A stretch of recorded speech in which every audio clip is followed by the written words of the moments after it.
Bonjour à tous et bienvenue à l'heure des pros. Ce matin, une jeune femme de 25 ans a été tuée par une balle perdue samedi 19 février. La victime se promenait avec son compagnon près de Riac dans le Cantal. Une adolescente de 17 ans, suspectée d'être l'auteur du tir mortel, est en garde à vue depuis dimanche matin. Chaque année, moins d'une dizaine de personnes sont mortellement blessées, qu'elles soient chasseurs ou non chasseurs. Faut-il interdire la chasse le week-end ? Faut-il interdire la chasse en France ? Notre société n'accepte plus la mort. La pandémie Covid a montré qu'elle est devenue inacceptable. Durant la saison 2020-2021, 80 accidents de chasse ont été recensés, dont 7 mortels. 7 morts, j'allais écrire sur ordonnance. 7 familles en deuil. 7 drames évitables, à condition de supprimer la chasse en France, qui est un loisir. Un loisir qui tue, un loisir qui rappelle aussi la tradition française, qui marque l'ADN de notre pays. Je ne suis pas devin, mais ces morts deviendront chaque année plus impossibles à accepter. Dans 1 an, dans 5 ans, dans 10 ans, la chasse sera interdite, c'est mon intuition. Notre époque rejettera, à tort ou à raison, ce qu'elle considère comme une barbarie d'un autre âge, le bien-être animal est pris en compte, une barbarie qui, plus est, dangereuse pour les hommes. Bonjour Elisabeth Lévy. Je ne vous donne pas mon avis. Bah non, mais tout le monde a un avis là-dessus. C'est très difficile d'avoir un avis tranché. C'est très difficile, vous avez raison. Je constate que la mort aujourd'hui est insupportable. On va être avec Thierry Coste dans une seconde. Gauthier Lebret. Pascal Praud. Comment ça ? Très bien, et vous ? Il a pris la confiance, mais vous savez que les gens me disent souvent que vous ressemblez à Thierry Leluron. Bah, paraît-il, oui. Je vois ça aussi sur Twitter. C'est vrai ? Oui. Alors. Bon. Mais vous êtes inimitable. Ah bah, on verra. Vous imitez personne. Georges Fenech. Bonjour. Bonjour. Et Guillaume Pelletier qui est avec nous, vice-président de Reconquête. Merci, vous allez nous accompagner. On ne va pas être 100% avec vous. C'est vous qui allez être 100% avec nous. Vous allez nous accompagner sur tous les sujets. Et ça, c'est un sujet de campagne, par définition. Je ne sais pas si vous avez un avis tranché ou pas. On va être avec Thierry Coste dans une seconde, évidemment. Et on voit bien la difficulté entre la tradition séculaire, l'ADN de la France, et puis l'époque. 7 personnes qui sont mortes 2020-2021. 7 personnes. Mais bien sûr, d'abord, non, mais le ski, un accident, c'est pas pareil, le ski, parce que le ski, c'est individuel. Là, c'est quelqu'un d'autre qui tue quelqu'un. Pascal Praud, un accident de chasse, c'est toujours un accident de trop, évidemment. Et un deuil, c'est toujours un deuil de trop. Mais si on garde raison, Elisabeth Lévy parlait du ski, il y a aussi les chiffres de trottinettes, il y a eu 22 morts liés à la trottinette dans les 3 grandes villes de France. La chasse, c'est plus d'1 million de chasseurs actifs, une diminution depuis 20 ans considérable du nombre de victimes.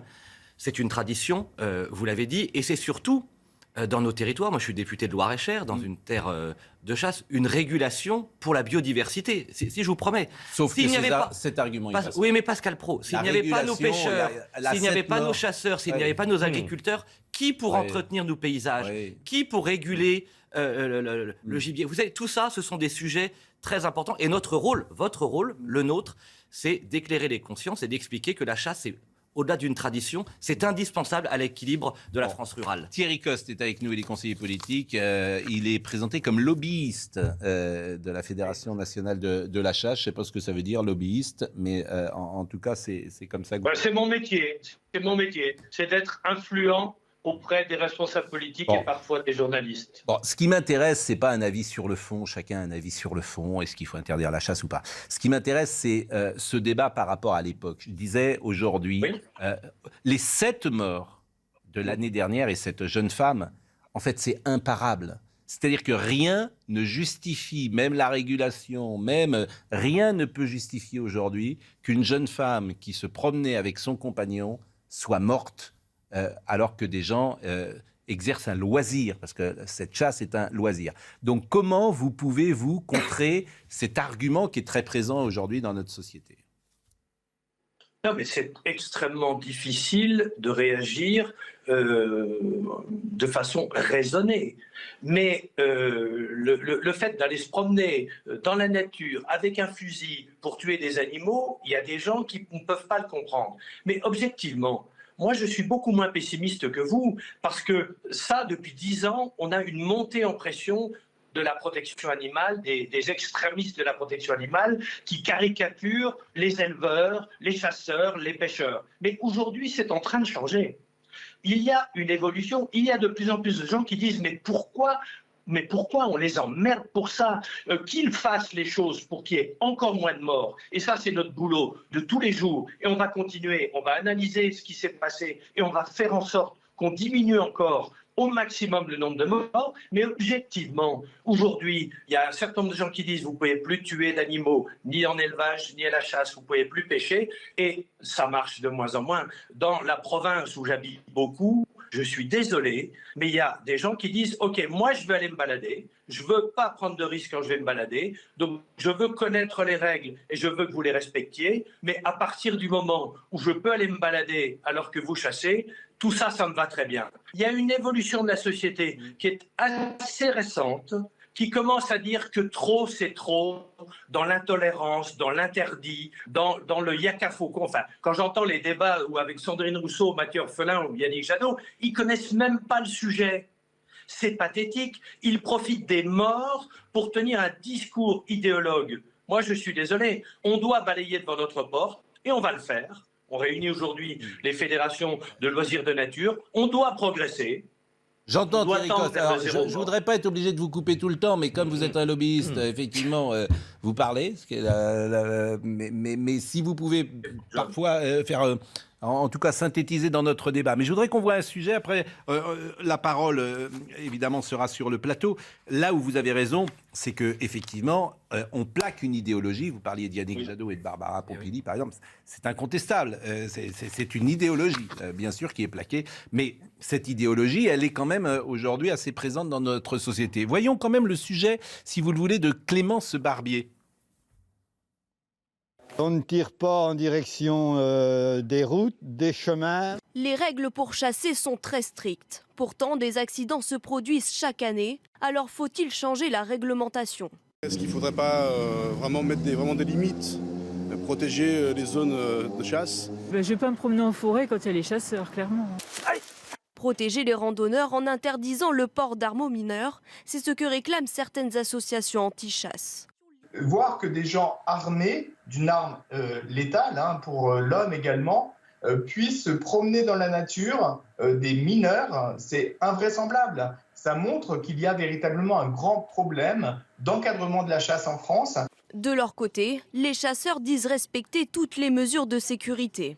Il y a 3 fois plus de morts dans les rues avec des trottinettes. Donc il faut arrêter. Le problème, il est que nous utilisons des armes, nous en avons conscience. Dans la plupart des cas, je vous rappelle que les accidents concernent des chasseurs entre eux. Certains élus, comme Yannick Jadot, proposent d'interdire la chasse le mercredi, le dimanche et pendant les vacances scolaires. Une pétition avait notamment recueilli plus de 120 000 signatures à l'automne dernier. Vous avez été député, Georges Fenech. C'est vrai que ce qui est choquant, sans doute, c'est que la jeune fille, qui est d'ailleurs en garde à vue, qui a tué cette randonneuse, est mineure. Donc elle avait 17 ans et elle a la possibilité d'avoir une arme létale, comme il est dit dans le sujet. Avec un accompagnateur. À partir de l'âge de 15 ans, un mineur, effectivement, peut chasser. Mais contrairement à ce que vous pensez, moi, je ne crois pas du tout qu'on arrivera à une proscription de la chasse. La chasse, c'est quelque chose de très culturel chez nous. Je vous rappelle qu'il y a 2 ou 3 élections présidentielles, il y avait même un candidat à l'élection présidentielle pour la chasse, vous vous souvenez. Donc je pense que cette mort tragique, moi j'en ai connu d'autres, je me souviens d'un père qui avait tué son fils par accident en l'atteignant à la carotide. J'avais eu à instruire cette affaire. Un chasseur qui avait tué son fils ? Oui, un chasseur qui malencontreusement a tué. Il y a des accidents, ils sont rares, mais quand ils se produisent, ils sont effectivement... ils posent l'interrogation toujours. Donc moi, je pense, si vous voulez, que le permis de chasser a beaucoup évolué, d'abord. Vous avez des règles de sécurité très strictes. Normalement, on doit tirer, ce sont les tirs fichants. Donc déjà, vous n'avez pas toujours tirs. des accidents par mais définition. 7 accidents mortels, c'est 7 accidents de trop l'année dernière. Et pour moi, j'ai l'impression que c'est imparable. Oui, non, mais vous ne pouvez pas proscrire ce qui est une profonde tradition. Vous savez, les chasseurs ne tuent pas, les chasseurs prélèvent, comme l'on dit, pour la biodiversité, que ce soit les sangliers et autres. C'est un peu un euphémisme. Non, c'est une réalité, c'est une réalité. Donc on est très ému, mais attention à ne pas réagir sous le coup de l'émotion. On ne va pas interdire la chasse parce que malheureusement, il y a eu un accident mortel. Non, mais C'est un homicide involontaire. Parce que les règles, pardonnez-moi. si vous respectez les règles de sécurité, non, mais peut-être pour Georges d'autres, Fenech, le risque précisément. zéro n'existe nulle part. Hein. Ça, c'est clair. Non, mais précisément, nos sociétés aujourd'hui, je disais tout à l'heure, la société n'admet plus la mort. Et on Donc, l'a vu avec vous le interdisez tout alors. Covid. Non, parce que c'est On un confine loisir. tout le monde. Mais non, mais c'est un justement, loisir. Là, c'est un loisir. C'est un loisir. La Formule 1, c'est un loisir. Le ski, mais pardon, le ski, c'est un loisir. la comparaison montagne est est, un loisir. pardon, la comparaison est pas si mauvaise avec Oui. le ski, parce qu'au ski, qu'est-ce qui se passe très souvent, c'est que vous avez un chauffard des pistes, en gros, qui rentre dans un innocent Regardez l'acteur skieur qui qui est n'a décédé rien récemment. demandé, Bien sûr. et si vous voulez, il peut se produire un énorme drame. D'abord, présentons nos condoléances à la famille Bien de sûr. cette jeune femme. Ce qui arrive est vraiment terrible. Mais moi, je suis assez d'accord avec Georges, en tous les cas, sur le fait que interdire est certainement excessif. En revanche, Et le week-end là, peut-être, alors justement, j'allais dire peut-être qu'il faut d'autres règles, mais si vous interdisez le week-end, vous tuez la chasse quand est-ce qu'ils chassent les bien sûr. chasseurs. Mais en revanche, là où je vous Tuer la suis, chasse, c'est la Pascal, chanson de Chantal Goya. là où je vous suis, Pascal, c'est que je pense qu'il est bien possible, si vous voulez, dans les sociétés dans lesquelles on est, mais Oui. qu'on l'interdise, mais pour d'autres raisons. Pour les raisons, effectivement, si vous voulez, de bien-être animal, etc. Pas, si vous voulez, les accidents, deux, mais vous avez raison, il y a les deux. l'émotion énorme, Les mais comme deux. vous savez, l'émotion, ça passe. Mais vous avez raison, les deux. Et puis les minorités actives aujourd'hui. D'ailleurs, on recevra tout à l'heure un bouquin que j'ai trouvé formidable de Laetitia Strauch-Bonnard qui dit que la France est gouvernée par ses minorités depuis la nuit des temps. C'est très intéressant. Mais c'est vrai que le bien-être animal, le wokisme, alors, aujourd'hui, tous Pascal- ces sujets-là Pascal Pro, mais n'existaient pas de la même justement, manière. c'est une méconnaissance des urbains sur la France rurale. Oui. Par exemple, pour préserver la biodiversité, il faut réguler. Et pour réguler, il faut des chasseurs. Ce qui abîmerait la biodiversité, c'est qu'il y a, par exemple, sur la question des sangliers que Georges Fenech évoquait, s'il n'y avait pas de chasseurs, ce serait catastrophique. Bon, il faut bien le comprendre. Deuxièmement, il faut qu'on mesure et qu'on garde raison. Ça voudrait dire, par exemple, sur la voiture, qui est à la fois pour certains un loisir, pour d'autres, pour les urbains, et pour nous, les habitants de la France rurale, une obligation. Bon, alors parce qu'il y a des chauffards, on interdirait la voiture. Tout ça est absurde. Ça suffit, la tyrannie des minorités. L'écrasante majorité des chasseurs pratiquent la chasse avec des règles de sécurité très strictes. Il y a 6, 7, 8 morts chaque année. C'est 6, 7, 8 morts de trop, on est bien d'accord, mais on ne va pas, pour cette raison, interdire une pratique à la fois culturelle et utile pour la biodiversité. Est-ce que ce sont des règles qui ont été enfreintes, en fait, en l'occurrence, ou est-ce Non, que... là, c'est un accident. L'accident existera Donc, un toujours. accident Alors, qui ne- Thierry Coste, et on va conclure sur ce sujet, parce que ce qui m'intéressait vraiment, je le dis, hein, c'est pas tant sur le fond. Je suis plutôt d'accord, en fait, avec ce que vous dites, qu'effectivement, il y a une culture, c'est un ADN. Mais ce qui m'intéresse, c'est le glissement de la société. Et je pense qu'aujourd'hui, c'est très compliqué. Par analogie, je disais l'autre jour qu'on va tous porter le masque dans l'entreprise, parce que quand les gens viendront dans un DRH en disant je ne veux pas prendre le rhume de M. Pelletier, ça va être très difficile de répondre, bah écoutez, vous avez raison. C'est très difficile. Bon. Et là, c'est pareil. C'est-à-dire que comme on veut une société sans risque et comme on veut une société de précaution XXL, bah, on en arrive à interdire beaucoup de choses, M. Coste. Oui, non, mais vous avez raison, mais je pense que les choses sont en train de s'inverser.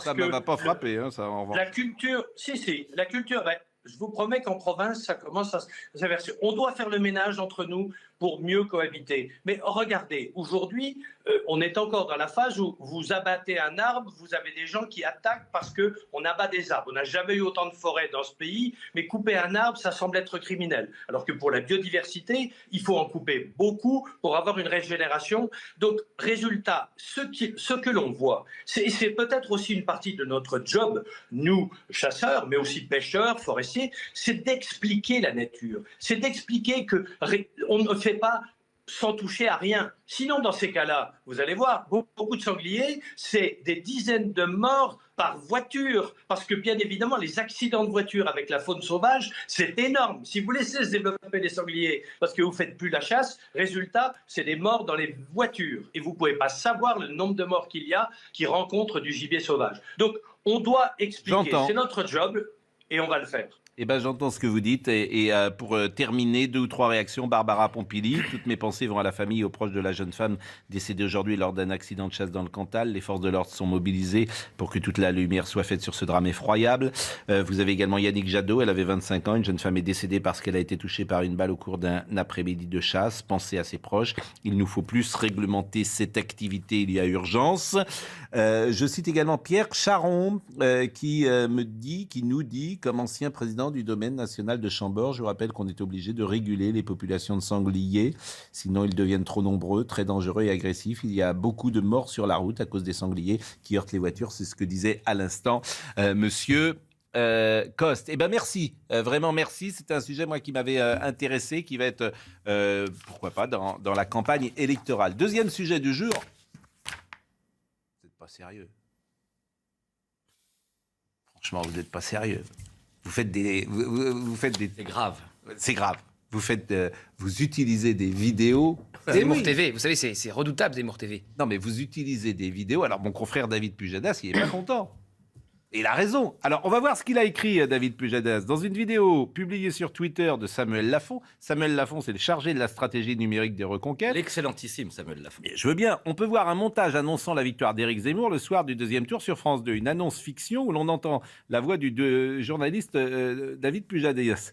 Du journaliste David Pujadas. Et David Pujadas a tweeté « Merci Zemmour TV de ne pas utiliser mon image pour vos montages de politique fiction. Merci donc de retirer cette vidéo qui me met en scène. » Alors, on va voir la vidéo, évidemment, quand même, mais vous êtes gonflés. Enfin, ça se fait pas. Ça se fait pas. On regarde la vidéo. Voici notre estimation du résultat de la présidentielle. Éric Zemmour, qui est élu président de la République avec 51,9% des voix. Regardez ces images. Jean-Jacques Emsalem va nous les montrer, ces images de joie. Cette clameur des milliers de partisans dans la rue, voilà. Ils s'en doutaient, ils avaient bien sûr les indiscrétions. Eh bien, c'est cette joie qui s'est exprimée au grand jour. Bon, je suis en train de regarder si la vidéo est toujours en ligne, d'ailleurs, sur Samuel Lafont. Vous n'allez pas la retirer? Non, mais pas... franchement, je comprends mon confrère. Vous lui faites annoncer qu'Éric Zemmour est président de la République. Si franchement, on devait porter plainte à chaque fois qu'on est les uns et les autres. Il porte le premier, vous, parodie. Non, mais bon, premièrement. Deuxièmement, la parodie, ça fait partie... c'est une parodie? C'est une parodie? On utilise la voix de mais vous n'y croyez pas, donc. Et troisièmement, laissez-moi finir. C'est une parodie. Laissez-moi finir. Moi, ce qui m'intéresse dans la réaction de David Pujadas est la vôtre. Oui. Est-ce que c'est parce que c'est prémonitoire que ça dérange le système? Non, le système. Si je le pense, je pense que cette vidéo, qui est un clin d'œil d'anticipation de ce qui va se produire, qui donc agite, regardez ce matin, le système et notre plateau, qui intrigue les Français. Faut exagérer non plus, c'est pas le thème le plus important de la journée. Vous verrez, c'est un clin d'œil prémonitoire de ce qui va se passer. Je trouve que c'est bien joué de la part de nos équipes. Et la preuve, ce matin, il est 9h ou 9h15. Nous en parlons. Enfin, c'est pas non plus. Oui, et c'est pas gravissime. Franchement, je suis d'accord. Je vous dis pas que c'est gravissime. Je vous ai dit, vous êtes gonflés. Je vous dis pas que c'est gravissime. Et David Pujadas, il porte pas plainte non plus. Et je veux dire, si moi, vous aussi protester. Moi, je remercie David Pujadas de nous faire un peu de pub supplémentaire sur cette vidéo. Quand Marion Maréchal avait mis des images de CNews et en l'occurrence de l'heure des pros dans non pas son clip de campagne, mais pour vendre son école. De la même manière, j'étais intervenu. Je vous dis pas que c'est un drame. Je vous dis que ça se fait pas. Là, si ça avait été vous, vous auriez aussi. Si j'annonce l'Éric Zemmour, je pense qu'il y a pas mal de gens, effectivement, si je suis pas au courant, ils vont me mettre au courant très rapidement qu'ils vont faire le procès même d'en être satisfaits. Je préfère Pascal Praud, ce qu'on fera, c'est que le lundi 25 avril, quand vous commenterez la victoire d'Éric Zemmour, on viendra sur le plateau en live et en vrai en parler. Je suis d'accord. Mais alors, sur le fond, parce que ça m'intéresse, je voudrais que vous m'expliquiez comment Éric Zemmour peut devenir président de la République. Ça m'intéresse quand même grandement. Parce que vous avez un candidat, Emmanuel Macron, qu'on peut imaginer quand même au second tour. Probablement. Bon. Qui va sortir à combien? Attendez, je suis pas Madame Irma. Vous voulez que je vous dise pourquoi vous êtes Madame Irma. Vous voulez que je vous dise pourquoi? Attendez. Alors là, mais je vais vous dire pourquoi. Vous êtes Madame Irma. Le score d'Emmanuel Macron. Il va sortir à combien selon vous? dans votre probabilité. Parce que si vous dites qu'Éric Zemmour est président, il faut qu'il sorte très bas. Pas forcément. D'abord, je pense qu'Éric Zemmour, vous verrez, sera premier au premier tour. Ah oui. Bon, il sera premier avec combien? Ah bah vous êtes Madame Irma alors. Ça va se jouer. Non, parce que je vais vous dire ça, je vais vous donner moi, les raisons. Je parle de mécaniquement, sport. ça m'intéresse. Attendez, vous permettez? Oui. On avait dit, Éric Zemmour, il ne sera pas candidat. Oui, mais bon, ça... Attendez, non. Après, non, mais ça va durer l'automne. Guillaume. Puis ça passera pas l'hiver. Guillaume Puis on est en février, il est aujourd'hui au pied du second tour. Attendez, je veux vous écouter parce que peut-être que vous allez nous convaincre. Oui. Mais je voudrais que vous m'expliquiez arithmétiquement le scénario que vous avez imaginé pour qu'il gagne la présidentielle. Je pense qu'il est probable qu'Éric Zemmour et Emmanuel Macron se qualifient autour de 20% chacun. Qu'Éric Zemmour, puisqu'il est le seul... Les Français sont en train de voir le duel qui se dessine dans l'élection présidentielle. D'un côté, Emmanuel Macron, on a bien compris, la France, c'est une petite région du monde, la mondialisation, c'est super. Je sens que je vais avoir du mal à mettre les classes moyennes et la France rurale, ça compte pas. Oui, mais il faut arriver à 51. Je vous explique. Vous permettez? Oui, mais je veux dire vous permettez? Donc 20%, donc il a 20% chacun le soir du premier tour. Qui vient avec lui? Marine Le Pen. 20% le soir du premier tour. Vous aurez Madame Le Pen à 15, 16, peut-être. Ça fait 36. Valérie Pécresse, allez, entre 9 et 11. Donc, et vous prenez combien de voix de Valérie Pécresse? 50%? Un peu plus, 60%. Mais vous n'arrêtez pas de dire que c'est Macron. Donc là, on est électeurs. Ah oui, elle, oui. Non, c'est pour ça qu'elle fera 9. Non, mais et donc elle termine sous Jean-Luc Mélenchon. Donc on est à 36 et là, on est à 40. Oui. On est à 40. Oui. Il nous en manque 11. Oh, mais vous savez, il y a beaucoup d'électeurs abstentionnistes et d'électeurs de gauche qui ne veulent pas d'Emmanuel Macron. Oui, mais ils veulent peut-être pas. Je vais vous donner un exemple. Vous savez qui sabrait le champagne en décembre 1980 ou en janvier 81? Bon, j'avais 3-4 ans, mais j'ai lu les livres d'histoire. Giscard. Parce que les sondages lui donnaient 60% face à François Mitterrand. Oui. Premier exemple. Est-ce que vous savez, je vais vous donner un chiffre et un institut. L'Institut CSA, 6 février 1995. Qu'est-ce qu'il donne à votre avis? Balladur. Balladur, 60%. Élu président, il n'a même pas été qualifié au second tour de l'élection présidentielle. Et Jospin, etc. Alors, je vais vous dire parce que j'ai travaillé qu'est-ce qui est en train de se passer? Oui, le duel qui s'annonce. Le soir du 10 avril, vous allez voir apparaître, je le dis à David Pujadas, 2 visages. Oui. Emmanuel Macron, Éric Zemmour. 2 visions de la France. Oui, mais qui vont enfin s'affronter. Un débat passionnant d'entre 2 tours. Et vous verrez que ce débat entre Zemmour et Macron, devant tous les Français, des millions de Français, va être passionnant et permettra à tous ceux qui veulent sauver la France de se rassembler autour d'Éric Zemmour. J'entends ce que vous dites. Je trouve que arithmétiquement, vous m'avez pas beaucoup convaincu. Mais vous savez, si ça les deux seront autour de. Ça va être 45. En tout cas, tout est possible. Mais bon, en revanche, parce que j'ai bossé ce week-end, vous avez dit le 6 février, à 7 semaines de la présidentielle, et on est pile à 7 semaines. Les sondages en France sur les 2 derniers ne se sont jamais trompés, sauf une fois en 2002. C'est-à-dire qu'en 2002. Jean-Marie Le Pen, à 7 semaines de la présidentielle, est donné à 9 points. Il va terminer à 16-17. Et effectivement, c'est Chirac et Jospin. Mais à 7 semaines, je dis bien à 7 semaines, parce que là, l'élection est plus tôt. 2017. À 7 semaines. Vous oubliez l'élection de 2017. Non, je ne l'oublie pas. 2017, j'ai bossé. C'était François Fillon qui était. Non, on a raison. Vainqueur. Je vous répète. Parce les accidents, ça arrive. Mais pardonnez-moi, Georges Fenech, tout le monde dit n'importe quoi. Et vous, à 7 semaines. Ouais. Emmanuel Macron et Marine Le Pen étaient devant. Je ne dis pas, c'est pas le mois de février. Ouais. Déjà, on vote plus tôt. Début février, Fillon, effectivement. Oui, mais on est là, on vote le 10 avril. Fillon, c'était 10 semaines, disons. Oui. Donc ce sera bien Zemmour Macron, Pascal Pro. Il y a un sondage. Là, effectivement, non, mais ça peut être, effectivement. C'est ça qui est intéressant. Il y a un sondage. Une seule fois, les sondages se sont trompés. C'est donc en 2002, je l'ai dit, avec l'exemple que j'ai donné. Mais à cette semaine, Fillon était déjà distancé. Oui, depuis le début février.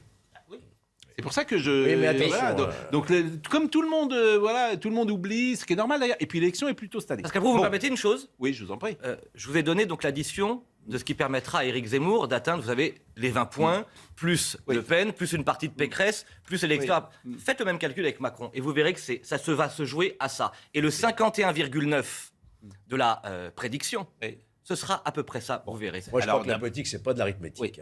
Oui, mais c'est une dynamique et qui est en dynamique. Ce que vous semblez sous-estimer, c'est le rejet pour certains d'Éric Zemmour, qui est considéré comme le diable. C'est-à-dire que Jean-Marie Le Pen à côté, il était presque plus fréquentable que Éric Zemmour. Je le dis bien pour certains.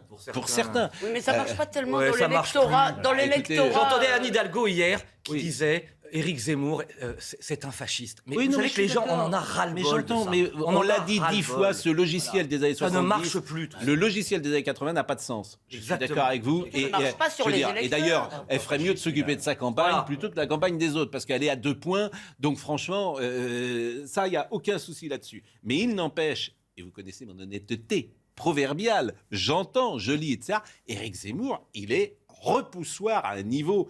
C'est le plus repoussoir de toute la classe politique. Mais il est de moins en aujourd'hui. moins, vous savez, on disait, il a commencé à 2, à 5, à 8, à 15, Non, aujourd'hui il n'a pas 16, commencé 17. à 2 d'ailleurs, il a commencé très haut tout de suite. mais bon. Vous verrez. Mais C'est c'est notre travail possible. aussi Pour de le moment, convaincre non. et d'être dans une dynamique. Parce que Georges Fenech a raison sur un C'est point. notre travail de convaincre. Vous m'avez interrogé sur l'arithmétique. Oui. J'ai répondu, Oui. mais une campagne présidentielle, c'est avant Dynamique. tout la dynamique, la locomotive Certes. des idées, la capacité à dire la vérité au peuple français, d'incarner le courage. On va Et marquer le une pause. candidat courageux de cette campagne, Mais loin devant tous les autres, c'est Éric Zemmour. en tout cas, vous êtes un porte. Et vous êtes plutôt efficace dans votre porte-parole là. Ah, mais il est très bon, il est très bon. Oui. Bah, il est très Je bon. le connais Et depuis comme longtemps. Jean-Luc Mélenchon est très bon, je m'empresse de le dire. Je veux dire, Embrassons-nous, Folby. ici, ce que nous jugeons, c'est la forme. Bon, on va marquer Très une pause. important, la forme. Hein, on va C'est marquer le une fond pause. qui remonte, hein, c'est ça. C'est Victor Hugo, par Non, mais- Oui. Ça. Ah, ouais. On marque une pause. On marque une pause. C'est les vacances pour certains. Elisabeth voulait dire quelque chose. Oui, Non, mais pas du par tout. rapport- Je voulais dire quelque C'est chose les vacances. hors antenne. C'est les vacances, donc on salue ceux qui d'habitude ne nous regardent pas, mais qui sont peut-être en vacances. Et ou ça peut-être d'ailleurs le contraire, c'est quand ils travaillent, ils nous regardent, et quand ils sont en vacances, bon, Ne dénoncez on personne. dénonce personne. Mais les Parisiens sont en vacances. Les Nantais reprennent ce matin l'école sans le masque pour les enfants. Donc on salue les Nantais qui ont bien gagné contre Venez, le votre Paris Et les Saint-Germain. Marseillais Saint-Germain. aussi, je crois. Qui ont bien gagné contre le Paris Saint-Germain samedi soir. Et on marque une pause, à tout de suite. Ah là là, ce coco. Rendez-vous avec Sonia Mabrouk dans Midi News, du lundi au jeudi, de midi à 14h. Bon, Guillaume Pelletier qui croit dur comme fer que Éric Zemmour puisse être président de la République, ce qui est quand même étonnant d'où on part, puisqu'au départ, on imaginait effectivement qu'il puisse être au deuxième tour, et maintenant vous imaginez qu'il soit président de la Vous République. avez entendu beaucoup de candidats, enfin, bon, Oui. Nathalie Arthaud dit peut-être pas qu'elle va gagner, mais on entend assez peu de candidats dire oui, je vais Je crois faire. que même Jean-Luc Mélenchon, il ne le dit pas. Non, mais il y a- Je crois qu'il ne le dit pas. Mais là, il y a eu un affinement dans la stratégie ce week-end Oui. au Mont-Saint-Michel. Avant, lors de la pré-campagne, il ciblait Marine Le Pen. Ensuite, il a ciblé Oui. Valérie Pécresse quand elle a été désignée par le Congrès. Et là, son discours était consacré à cibler Emmanuel Macron, juste après l'apparition de ce sondage IFOP. Il y a Donc eu c'est une deuxième coïncidence. tour. Je Voilà, rappelle ah, que ici, ouais, déjà, Emmanuel- Guillaume Emmanuel Pelletier a Mac- très bien dit, là, ce week-end, j'étais avec eux au Mont-Saint-Michel. Il marchait sur l'eau. Tout le monde y croyait dans l'équipe d'Éric Zemmour, effectivement, oui. Marcher sur l'eau au Mont-Saint-Michel, c'est Oui, bah, c'est dangereux, hein, parce que vous pouvez... Il y avait beaucoup de boue, d'ailleurs. Vous pouvez être ensablé très rapidement. Bon, ce qui est vrai aussi, c'est peut-être que le climat international ne favorise pas forcément à changer de présidence de la République. Ce qui se passe aujourd'hui en Ukraine, ce qui se passe en Russie, on peut estimer que dans cette période-là, mieux vaut un président qui connaisse déjà un peu la situation. Ça peut s'entendre. Donc là, il y a assez Ça peut peu s'entendre. du président Emmanuel Macron. Il est président de la République. Mm. Notre conviction profonde, Oui. très sérieuse, c'est que Éric Zemmour aurait des atouts autrement plus importants qu'Emmanuel Macron Mm. sur la question ukrainienne et russe pour repartir de zéro. Ce qui pose un grand problème aujourd'hui, vous savez, entre l'Ukraine et la Russie, c'est l'impression pour les Russes que la France est à la botte des Américains. Et que la vision qu'Éric Zemmour porte, qui est une vision gaullienne d'une France puissance d'équilibre et de contrepoids, qui parle à toutes les nations du monde, ce serait une nouvelle donne sur le plan international pour refaire de la France cette puissance, justement, Comme vous le savez, diplomatique d'équilibre. Comme vous le savez, la vue gaulienne est parfois contestée, et notamment sur ce qu'il a dit parfois sur des périodes anciennes, mais on ne va pas y revenir puisqu'il a eu l'occasion de s'en expliquer 50 fois. Tanguy David, ça nous intéressait. C'est un jeune militant qui est donc chez vous, hein, qui est de Reconquête, et qui est régulièrement agressé, insulté dès qu'il sort. C'est très intéressant. D'ailleurs, on va voir la séquence, et entendez bien, il se fait traiter, tout le monde ne sait pas le sens de ce mot, il se fait traiter de bounty. Et effectivement, un bounty, je le dis pour ceux qui ne le savent pas, c'est un ancien Blanc à l'intérieur biscuit. et noir à l'extérieur. Dites-le alors, si vous voulez. C'est ça, c'est une barre au chocolat. Pardon, désolé, je vous ai... C'est de la noix de coco à l'intérieur. J'ai fini votre pensée. C'est blanc à l'intérieur. Noix de coco, blanc. Oui, le bounty, c'est donc voilà, c'est blanc, pour noix ça. de coco à Voilà, l'intérieur. c'est blanc à l'intérieur et chocolat, noir à l'extérieur. Et effectivement, c'est un mot qui est considéré souvent comme une forme d'insulte c'est par une ceux qui injure, sont bien noirs, sûr. une injure, etc. Alors, voyez la séquence parce qu'on ne le distingue pas forcément. Et après, on va entendre Tanguy David. Tu fais ça, mais pourquoi tu fais ça? Arrêtez de faire le bounty. D'accord? Le combat, le bounty. Arrêtez de faire le bounty. D'accord? Arrêtez de faire le bounty. Oui, Soutien, effectivement, il n'y a pas de thé. Soutien d'Éric Zemmour. On va l'écouter, Tanguy David. Je ne suis pas, dit-il, entamé par ce qui s'est passé. Ça me donne davantage envie de persévérer et de continuer. Voilà, entre guillemets, ça me donne de la force parce que je suis pas quelqu'un qui se laisse intimider ou, enfin, je veux dire, en tout cas, qui cède face à la pression. Donc, même si c'est sauvage, sauf du hier soir, puisque c'est le juste terme, même s'il est gentil, c'est pas pour autant que je vais arrêter. Ce serait leur donner raison que d'arrêter. Donc, il est hors de question d'arrêter. La politique, c'est ma vie entre guillemets. Voilà, voilà, c'est ce que je veux faire. Voilà, là je suis là pour faire gagner un candidat à l'élection présidentielle. Il est hors de question de renoncer à la campagne. Ce serait vraiment, voilà, je sais que beaucoup le comprendraient, mais non, il est pas question de renoncer. Et puis au-delà de ça, il a parlé de son quotidien et c'est ça qui est absolument incroyable. C'est un quotidien, il est agressé en permanence. J'espère que la justice fera son travail et puis de mon côté, je vais tâcher maintenant d'obtenir la sécurité nécessaire pour pouvoir me déplacer tranquillement quand je suis à Paris, mais aussi quand je suis à Caen, car ça devient pour le coup vraiment compliqué. Voilà, c'est maintenant quand je sors, c'est tout le temps que je suis invectivé dans la rue, que je sorte seul ou avec des amis. Donc voilà, et puis mes amis, autant le dire très clairement, ne sont pas là pour faire les agents de sécu. Voilà, quand je sors avec un ami, le gars, il n'est pas là pour se battre si on vient m'attaquer. Je veux dire, voilà. Bon, ça pose évidemment un problème. Non, mais moi, ça me fait penser dans un autre contexte, puisqu'évidemment, ça n'était pas un soutien, mais vous vous rappelez que notre chère Christine Kelly a aussi été insultée parce qu'elle animait l'émission où il y avait Éric Zemmour, et ça nous montre une fois de plus quelque chose qu'on a dit 50 fois ici, c'est que le racisme est quand même assez largement du côté des antiracistes supposés qui sont obsédés par la race. Ils voient un noir, ce noir doit penser d'une certaine façon parce qu'il est noir. Donc en fait, les individus n'existent plus, il n'y a plus que des groupes et chacun doit se conformer à son groupe. Mais bon, c'est pas très nouveau, vous auriez raison de me le dire. Non, je trouve que c'est très intelligent et vous avez parfaitement raison. Mais comment dire, les gens qui agressent ce jeune homme sont aussi une minorité, et c'est ça dans nos sociétés qui est compliqué à expliquer, c'est les minorités actives. Le plus grand nombre ne l'agresse pas et n'a même pas envie de l'agresser. Mais c'est l'histoire des antifas. C'est comment nos sociétés démocratiques, règlent-elles ce problème des minorités actives qui par définition sont actives et par définition sont minoritaires. Et ça, c'est toute la difficulté de nos sociétés. Bon, si quelqu'un a la réponse... Je pense que ce genre d'action complètement de l'abruti, en fait... oui. C'est pas des abrutis. Ça ne dessert pas forcément Éric Zemmour. Oui, je suis d'accord, mais c'est pas des abrutis. Ça alimente au contraire, souvent...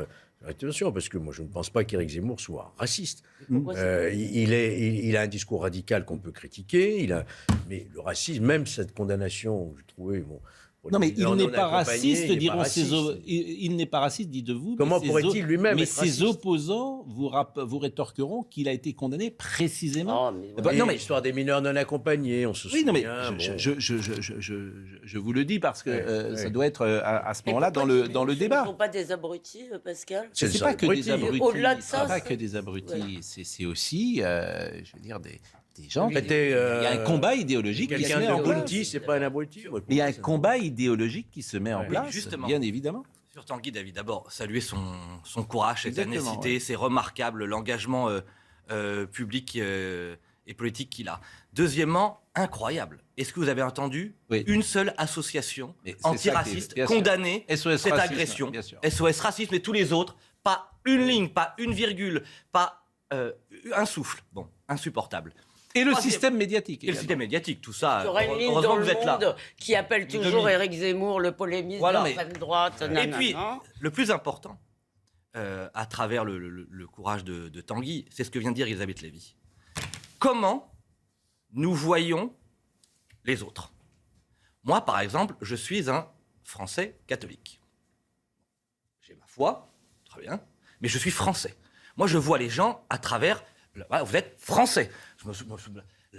L'ethnie, la religion, tout ça n'a aucun intérêt dans notre société. Et c'est tout le problème de cette élection présidentielle qui est posée par Éric Zemmour. C'est ceux qui, d'un côté, Macron et les autres, voient les gens à travers leur communauté, au pluriel, et Éric Zemmour qui propose une communauté nationale. Et c'est comme ça qu'on va retrouver le chemin de la paix civile. C'est en arrêtant de se voir les uns et les autres à travers nos origines ou nos identités personnelles. Une seule identité, l'identité nationale et française. C'est très important. Ce que vous avez dit que je trouve insupportable, parce qu'on le souligne ici 50 fois, Dominique Sopo est présidente de SOS Racisme, il n'a toujours pas réagi. Ouais. Quand je dis qu'il y a 2 poids, 2 mesures en permanence, qu'il y a des indignations sélectives, je n'ai pas entendu Mme Rokhaya Diallo.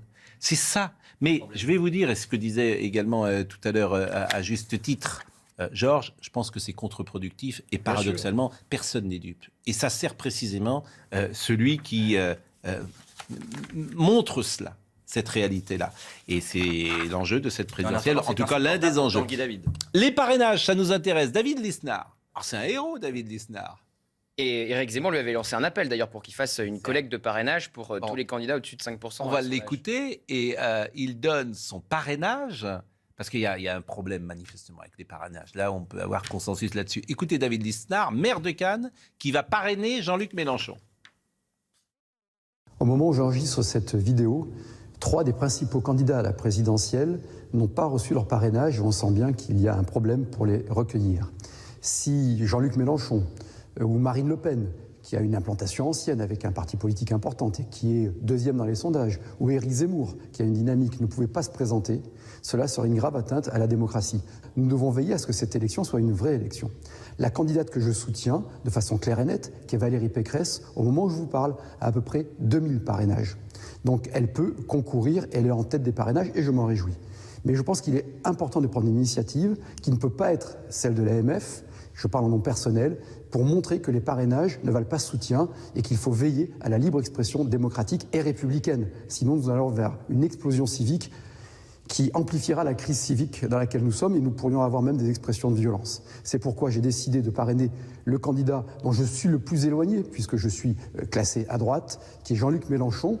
Je combats ardemment ses convictions, ses idées et ses valeurs, mais il doit pouvoir concourir. Je lui apporterai mon parrainage et je pense que tous les élus qui peuvent parrainer, il n'y a pas que les maires, il y a tous les députés, tous les sénateurs, tous les députés européens, tous les conseillers régionaux, tous les conseillers départementaux doivent faire en sorte que l'ensemble des candidats représentatifs puissent concourir. C'est une question de responsabilité et d'unité civique et d'esprit républicain. David Lisnard, maire de Cannes, qui est toujours frappé par la qualité de l'intervention de David Lisnard tous azimuts. Son initiative, qui est une initiative pour la démocratie. Oui.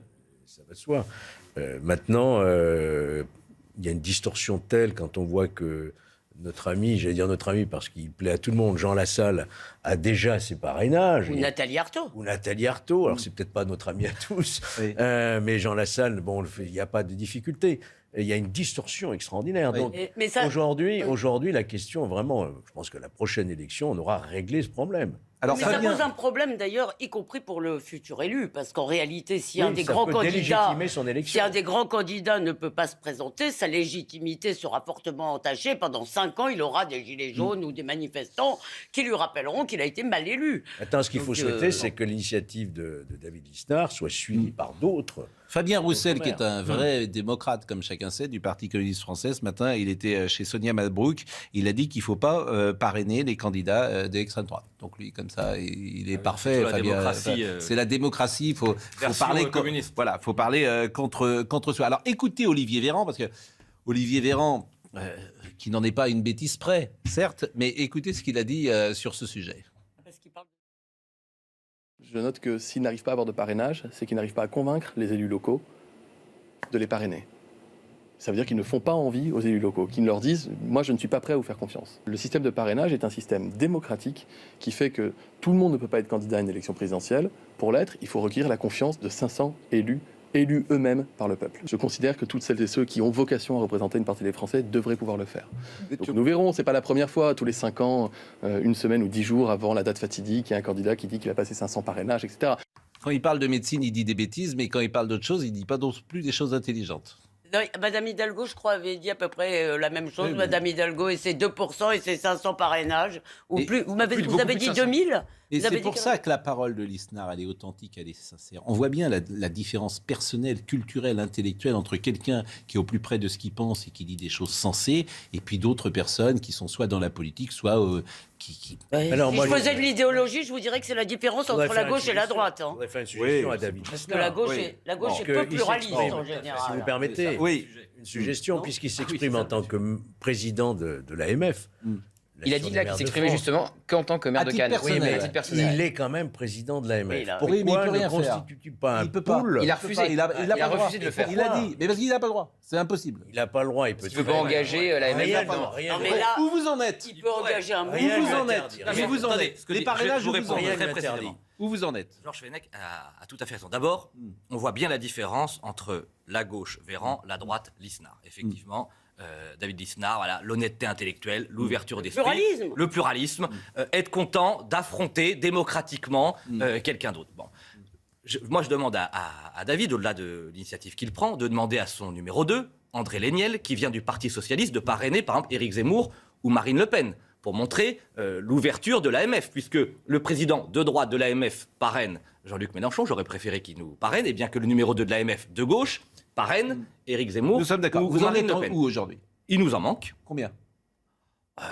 291 validés par le Conseil constitutionnel. Voilà, on en a 291 là. On a beaucoup de promesses qui sont en train d'arriver au Conseil constitutionnel. On saura un peu plus demain à 17h, puis jeudi à 17h. Il y a 200 promesses. Ah oui, de coups de fil en termes de promesses, en fait, c'est là. Vous connaissez ça par cœur, c'est est-ce que toutes nos promesses vont se transformer en signature? Combien de coups de fil vous passez par jour, votre équipe? J'ai entendu 10 000. C'est pas possible. Ah non, pas 10 000. Ce sont des...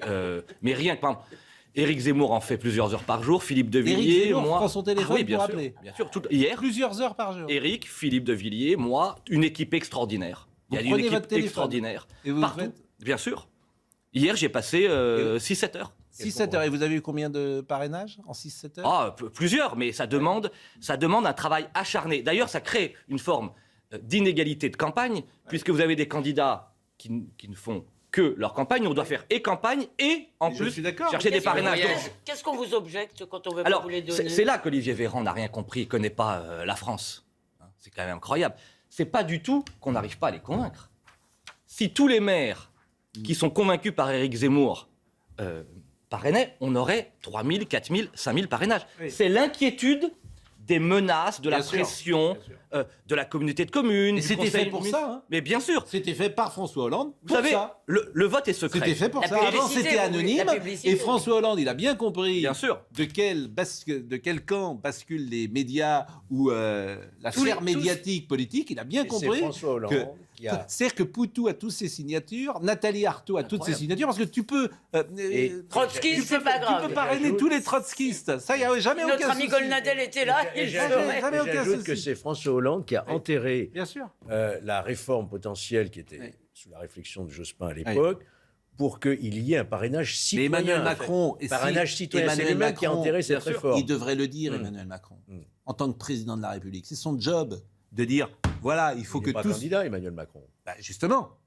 Et justement, alors, c'est encore... Encore, du moins. Non, mais c'est précisément, même parce qu'il n'est pas candidat, il devrait dire ceux qui sont au-dessus de 5%, 10%, effectivement, doivent avoir leur signature. Que ce soit vrai pour Jean-Luc Mélenchon. Vous vous rendez compte si Jean-Luc Mélenchon... Bayrou, par contre. Si Jean-Luc Mélenchon n'a pas ses signatures... Enfin, il est irresponsable, Emmanuel Macron, sur un sujet comme ça. Cela dit, tu as une crise démocratique XXL en France. Tu as une crise de la représentation... Je termine. Tu as une crise de la représentation XXL. Tu imagines si Jean-Luc Mélenchon n'est pas candidat? Bien sûr, vous aurez des gens. C'est à lui, président de la République, de dire il est garant des institutions. Ouais. Il est garant. Alors c'est bien de s'occuper de l'Ukraine, moi ça ne me dérange pas, mais qu'il s'occupe de ce qui se passe en France. Il faut introduire de la proportionnelle à l'Assemblée nationale. Il y a plein de choses à faire. Je répète mon exemple. Vous imaginez si Jean-Luc Mélenchon ne... Non. Bon, c'est possible. Mais ni Zemmour, ni Le Pen. À dessein, j'ai cité Jean-Luc Mélenchon. Jean-Luc Mélenchon, justement, tiens, Jean-Marie Le Pen. Écoutez ce qu'a dit Jean-Marie Le Pen de Jean-Luc Mélenchon. Très intéressant. Ah oui. Ah, Mélenchon, lui, a le gabarit présidentiel. Hein, il est capable de s'aligner avec les premiers parce qu'il a en effet la culture, le talent, la conviction. C'est un candidat réel, Mélenchon. On peut aimer ou ne pas aimer, mais il faut reconnaître qu'il a du gabarit. Bon, il a du gabarit, effectivement. Et d'ailleurs, Éric Zemmour pense plus ou moins la même chose que Jean-Marie Le Pen sur Jean-Luc Mélenchon. Dans son entourage, on me disait qu'on craignait quasiment plus... souvent comme Jean-Marie Le Pen, Éric Zemmour. Ah, c'est une critique qu'on peut lui faire avec les transferts qui viennent du Front National. C'est même ce que dit Laurent de Saint-Afrique dans les colonnes du Point. Ça n'a pas plu... Ça a été le baiser de la mort, effectivement, oui. Donc on me disait qu'effectivement, il craignait plus Jean-Luc Mélenchon pour un ticket pour le second tour que Valérie Pécresse et Marine Le Pen qui étaient dans une dynamique qui était en train de réfléchir. Tout ça, ça m'amuse. C'est-à-dire voir Jean-Marie Le Pen distribuer des bons points, tel est candidat présidentiel. Et d'être considéré comme le vieux sage de la politique française, l'oracle qu'on va voir. Depuis l'épisode avec Mario Jamais Maréchal. imaginé il y a 20 ans qu'ils nous disent qui est présidentiable et qui ne l'est pas. Enfin, c'est extraordinaire. C'est quoi, c'est une interview? Non, c'est une interview. Non, c'est sur Twitter. Non. C'est sur Twitter, un média indépendant, je crois. Non, mais c'est un défilé de journalistes chez Jean-Marie Le Pen. Tout le monde est allé le voir après l'épisode avec Mario Maréchal. Un défilé de journalistes. C'est incroyable. Bon,